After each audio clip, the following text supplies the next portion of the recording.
Hello बच्चों, let's see the question. The question से a substance on treatment with dilute H2SO4 liberate a colorless gas which produce number one turbidity with brighter water and two turns acidified dichromate solution green.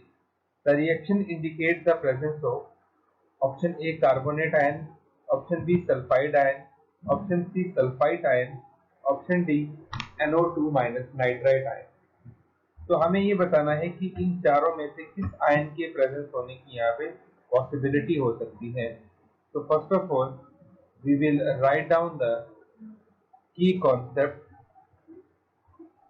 First is SO2 gas is colorless with pungent smell.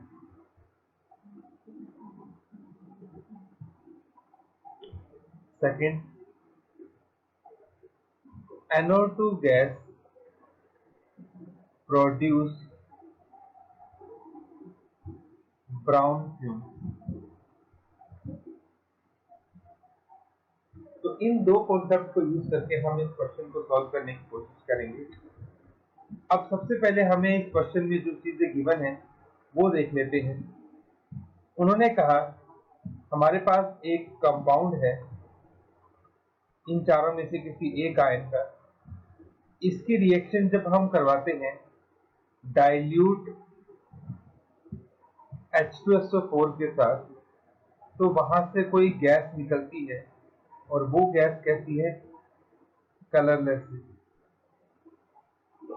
अब इसका मतलब ये हुआ कि अब क्योंकि NO2 gas तो होती है ब्राउन फ्यूम्स की, तो मतलब ये गैस NO2 तो नहीं हो सकती. और NO2 गैस यहाँ पे कौन देगा आपको? NO2 minus. तो इसका मतलब ऑप्शन डी जो है वो आपके पास यहीं पे रॉन्ग हो जाता है. Hence NO2 minus is not present. ठीक. अब दूसरी चीज, gas convert dichromate acidified dichromate to green solution. ये इसको ग्रीन सॉल्यूशन में कन्वर्ट करती है.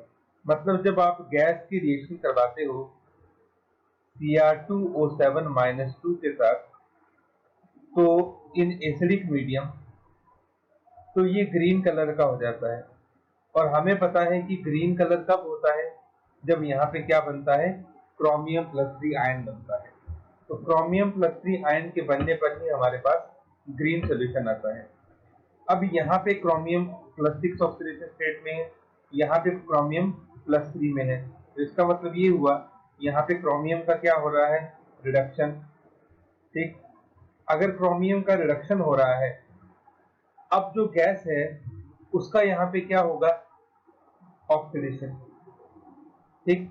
अब जैसा कि हमें यहाँ पे तीन गैसेस दे रखी हैं, carbonate, sulphide and SO3 minus. इन तीनों में से NO2 तो पहले ही बाहर हो गया. इन तीनों में से इसका ऑक्सीडेशन नहीं हो सकता. ठीक है. तो इसका ऑक्सीडेशन हो नहीं सकता क्योंकि कार्बन ऑलरेडी यहाँ पे किसमें है? +4 ऑक्सीडेशन स्टेट में है. तो इसका मतलब जो कंपाउंड है उसमें कार्बोनेट आयन भी प्रेजेंट नहीं है. अब हमारे पास दो बच गए, सल्फाइड आयन एंड SO3-2. अब इन दोनों में से जो सल्फाइड आयन है उसके पास ये टेंडेंसी है कि वो ऑक्सीडाइज होकर किसमें कन्वर्ट हो सकता है? SO4-2 में.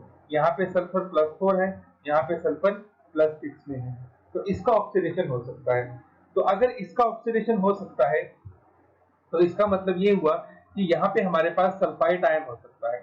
सल्फाइड आयन भी हो सकता है, लेकिन सल्फाइड आयन ना तो डाइक्रोमेट को चेंज करता है और ना ही वाइट पीपीटी देता है विद द ब्राइटा वाटर, तो इसलिए हम इसको भी यहाँ पे निगलेक्ट करेंगे।